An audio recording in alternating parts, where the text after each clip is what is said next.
स्वामी समर्थ रामदास और श्री रामकृष्ण परमहंस की तरह श्री युक्तेश्वर गिरी जी भारत के उन महान संतों में से एक हैं जिन्होंने अपनी तपस्या, त्याग और आध्यात्मिक जीवन के आदर्शों से एक ऐसा शिष्य तैयार किया जो उनके विचारों और उनकी महानता की प्रतिमूर्ति बनकर आया। कार्य ने समाज को अपरिहार्य योगदान दिया। श्री युक्तेश्वर गिरी के शिष्य परमहंस योगानंद थे। स्वामी श्री युक्तेश्वर गिरी एक प्रबुद्ध रहस्यवादी और परमहंस योगानंद के गुरु थे। वह क्रिया योग में निपुण थे और प्रबुद्ध रहस्यवादी लाहिड़ी महाशय के शिष्य थे, जो चिरस्थायी योगी बाबा जी के शिष्य थे।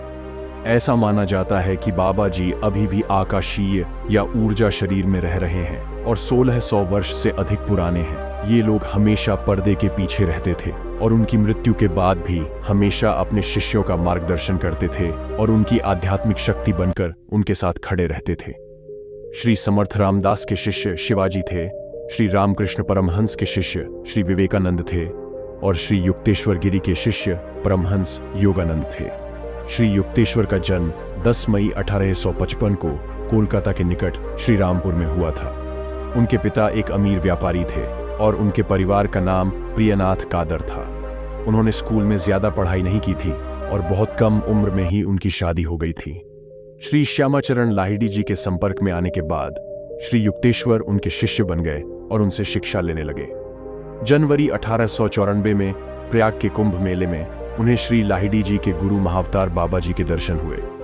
उस समय जब उनका अभिषेक भी नहीं हुआ था, बाबा जी ने उन्हें स्वामी जी कहकर संबोधित किया था और कहा था कि कुछ वर्षों के बाद मैं आपके पास एक शिष्य भेजूंगा जिसे आपको योग का ज्ञान फैलाने के लिए योग की शिक्षा देनी होगी।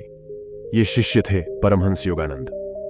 बाबा जी ने उन्हें हिंदू और ईसाई धार्मिक पुस्तकों में दिखाई गई सच्ची एकता पर एक पुस्तक लिखने के लिए भी प्रेरित किया। इसके बाद श्री युक्तेश्वर जी ने होली साइंस नामक पुस्तक भी लिखी थी, जिसमें उन्होंने ईसा मसीह के वचनों को नोट करके यह सिद्ध किया था कि ईसा मसीह के उपदेश और वेदों में कोई अंतर नहीं है। इस पुस्तक के पूरा होने पर एक बार फिर उनकी मुलाकात बाबा जी से हुई, जो उनकी पुस्तक के लिए उन्हें आशीर्वाद देने आए थे। अपनी पत्नी की मृत्यु के बाद श्री युक्तेश्वर ने स्वामी परंपरा में संन्यास ले लिया और अपना पारिवारिक नाम प्रियनाथ कादर छोड़कर स्वामी युक्तेश्वर गिरी नाम प्राप्त किया।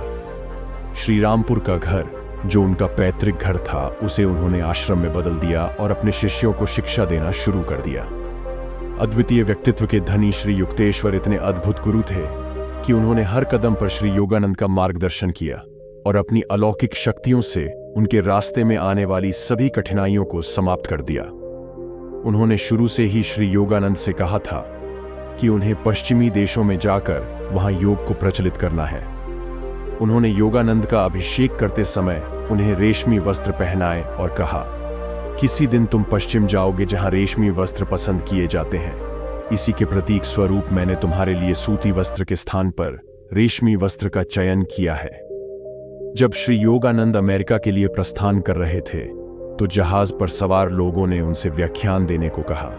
उस समय वह अंग्रेजी में बात नहीं कर सकते थे और इसलिए वह दर्शकों के सामने ही खड़े थे। उनकी हालत देखकर लोग उन पर हंसने लगे।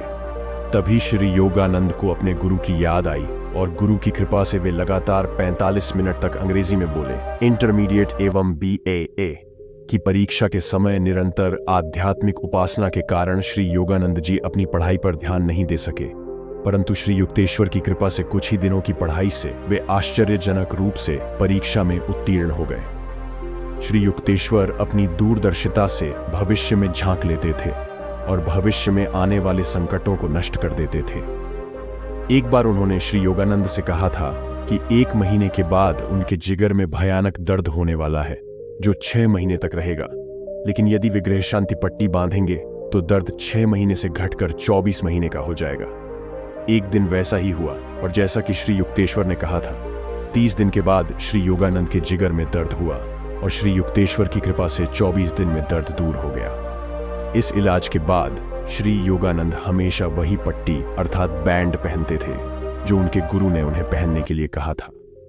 एक बार जब श्री युक्तेश्वर कोलकाता में थे तो वे श्री रामपुर में श्री योगानंद के कक्ष में उनके सामने उपस्थित हुए और उनसे कहा, मैं 10 बजे की ट्रेन से श्री रामपुर आ रहा हूं। मेरे आगे आगे एक छोटा बालक हाथ में चांदी का कलश लिए चल रहा होगा। श्री योगानंद जब कोलकाता में थे तो अपने गुरु को सशरीर अपने सामने देखकर आश्चर्यचकित रह गए। बाद में जब वह अपने गुरु को लेने के लिए स्टेशन गया तो उसने देखा कि ट्रेन अभी रुकी थी और गुरु एक लड़के के पीछे चल रहे थे जिसके हाथ में चांदी का बर्तन था।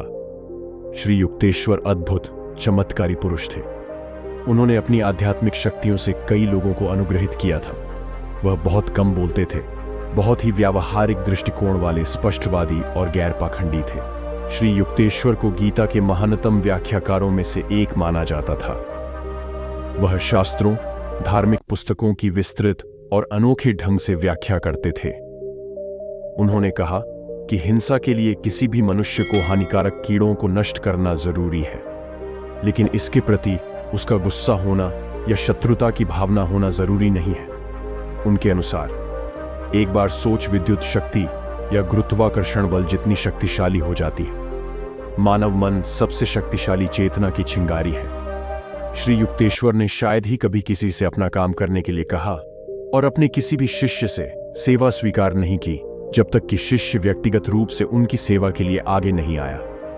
अपने भाषणों में वे सदैव क्रिया योग, देवताओं की पूजा, शांति, दृढ़ निर्णय, हल्का आहार और नियमित व्यायाम को विशेष महत्व देते थे। योगानंद द्वारा अपनी विश्व प्रसिद्ध आध्यात्मिक पुस्तक ऑटोबायोग्राफी ऑफ ए योगी लिखने के बाद क्रिया योग परंपरा सुर्खियों में आई। यह आध्यात्मिक श्रेणी में बेस्ट सेलर में से एक है। इस पुस्तक ने स्टीव जॉब्स सहित लाखों लोगों के जीवन को बदल दिया है जो इसके बहुत बड़े प्रशंसक थे। श्री युक्तेश्वर गिरी ने क्रिया योग का अभ्यास करने और ईमानदार, अनुशासित, सरल और धार्मिक जीवन जीने पर बहुत जोर दिया। श्री युक्तेश्वर गिरी भगवद गीता और बाइबल का गहरा अर्थ जानते थे। वह एक विशेषज्ञ ज्योतिषी और खगोल शास्त्री भी थे। श्री युक्तेश्वर गिरी ने उल्लेख किया कि मानव जाति कलयुग में नहीं रह रही है, जैसा कि अधिकांश हिंदू मानते हैं। उनके अनुसार कलयुग समाप्त हो चुका है। उनके कई सिद्धांतों पर अब शोध चल रहा है। यदि आप अभी आध्यात्मिक प्रयास कर रहे हैं तो भविष्य में सब कुछ बेहतर हो जाएगा। अतीत को भूल जाएं। सभी मनुष्यों का लुप्त हो चुका जीवन अनेक शर्मिंदगी के साथ अंधकारमय है। मानवीय आचरण तब तक अविश्वसनीय होता है जब तक वह ईश्वर में स्थापित न हो जाए। यदि आप अभी आध्यात्मिक प्रयास कर रहे हैं तो भविष्य में सब कुछ बेहतर हो जाएगा। मोह अंधा कर देने वाला है। यह इच्छा की वस्तु को आकर्षण का एक काल्पनिक प्रभामंडल प्रदान करता है। एक व्यक्ति जो कल्पना करता है वह वही सुनता है, और वक्ता ने वास्तव में जो निहित किया है, दोनों में जमीन आसमान का अंतर हो सकता है। याद रखें कि ईश्वर को खोजने का मतलब सभी दुखों का अंत होना है। भिखारी धन का त्याग नहीं कर सकता। यदि कोई आदमी विलाप करता है, मेरा व्यवसाय विफल हो गया है, मेरी पत्नी ने मुझे छोड़ दिया है, मैं सब कुछ त्याग कर एक मठ में प्रवेश करूंगा, वह किस सांसारिक त्याग की बात कर रहे हैं? उन्होंने धन और प्रेम का त्याग नहीं किया, उन्होंने उसे त्याग दिया। साधारण प्रेम स्वार्थी होता है, जो इच्छाओं और संतुष्टि में गहराई से निहित होता है। दिव्य प्रेम बिना शर्त, बिना सीमा, बिना परिवर्तन के है। शुद्ध प्रेम के तीव्र स्पर्श से मानव हृदय का प्रवाह हमेशा के लिए खत्म हो जाता है। प्रभु सभी को उत्तर देते हैं और सभी के लिए कार्य करते हैं। जैसे उसने मेरी प्रार्थना पर वर्षा भेजी, वैसे ही वह भक्त की किसी भी सच्ची इच्छा को पूरा करता है। लोगों को शायद ही कभी एहसास होता है कि भगवान कितनी बार उनकी प्रार्थनाओं पर ध्यान देते हैं। वह कुछ लोगों के प्रति पक्षपाती नहीं है, बल्कि उन सभी की सुनता है जो विश्वासपूर्वक उसके पास आते हैं। उसके बच्चों को हमेशा अपने सर्वव्यापी पिता की प्रेममयी दयालुता पर अटूट विश्वास रखना चाहिए। साधुता मूर्खता नहीं है, दैवीय धारणाएं अक्षम्य नहीं है। सद्गुण की सक्रिय अभिव्यक्ति तीव्र बुद्धि को जन्म देती है। आत्मज्ञानी व्यक्ति तब तक कोई चमत्कार नहीं करता जब तक उसे आंतरिक मंजूरी न मिल जाए। ईश्वर नहीं चाहता कि उसकी रचना के रहस्य अनायास उजागर हों। साथ ही दुनिया में प्रत्येक व्यक्ति को अपनी स्वतंत्र इच्छा का अविभाज्य अधिकार है। एक संत उस स्वतंत्रता का अतिक्रमण नहीं करेगा। जब तक आप पृथ्वी की मुक्त हवा में सांस लेते हैं, तब तक कृतज्ञ सेवा प्रदान करना आपका दायित्व है।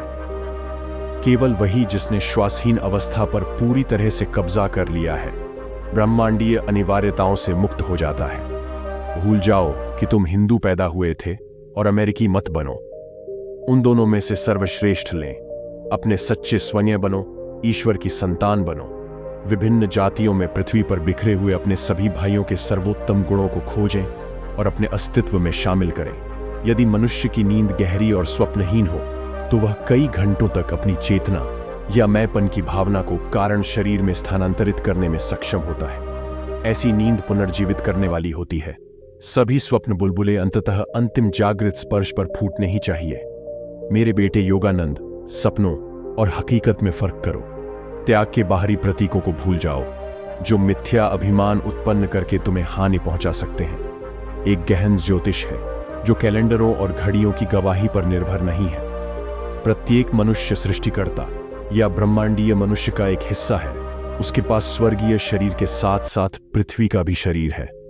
मानव आंख भौतिक रूप को देखती है, लेकिन भीतर की आंख अधिक गहराई से प्रवेश करती है, यहां तक कि उस सार्वभौमिक पैटर्न तक जिसका प्रत्येक मनुष्य एक अभिन्न और व्यक्तिगत हिस्सा है। आपकी स्थिर दैनिक आध्यात्मिक उन्नति के अलावा कुछ भी मायने नहीं रखता। उसके लिए क्रिया योग का प्रयोग करें। श्री युक्तेश्वर एक धर्मात्मा संत थे, लेकिन वे इतने भोले थे, उनका आचरण इतना सरल था कि बहुत कम लोग उन्हें अलौकिक पुरुष समझते थे।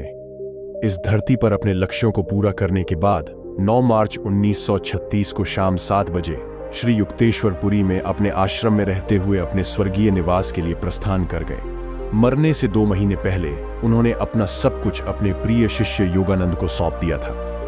वैज्ञानिक तरीकों को लाने के लिए उन्होंने विभिन्न संप्रदायों के प्रमुखों के साथ साधु सभा की स्थापना की थी। कोलकाता से पुरी पहुंचने पर जब श्री योगानंद ने अपने गुरु का शव देखा तो जोर से चिल्लाकर बोले, बंगाल का शेर चला गया। श्री योगानंद अपने गुरु के शरीर से इतने परेशान थे कि 19 जून 1936 को दोपहर 3 बजे जब वह मुंबई में होटल रीजेंट के कमरे में ध्यान कर रहे थे, अचानक कमरा रोशनी से जगमगा उठा और वह ध्यान से उठे और उन्होंने श्री युक्तेश्वर का साक्षात दर्शन किया। उसके सामने खड़ा हूं। अपने शिष्य को पीड़ा में देखकर श्री युक्तेश्वर स्वयं उनका हौसला बढ़ाने आए थे। उनके स्वर्गीय निवास के लिए प्रस्थान करने के बाद एक महिला भक्त ने भी उनकी एक झलक देखी थी। श्री युक्तेश्वर एक दिव्य आत्मा थे और उनके लिए जीवन उनके आध्यात्मिक कार्यों को पूरा करने का एक माध्यम मात्र था।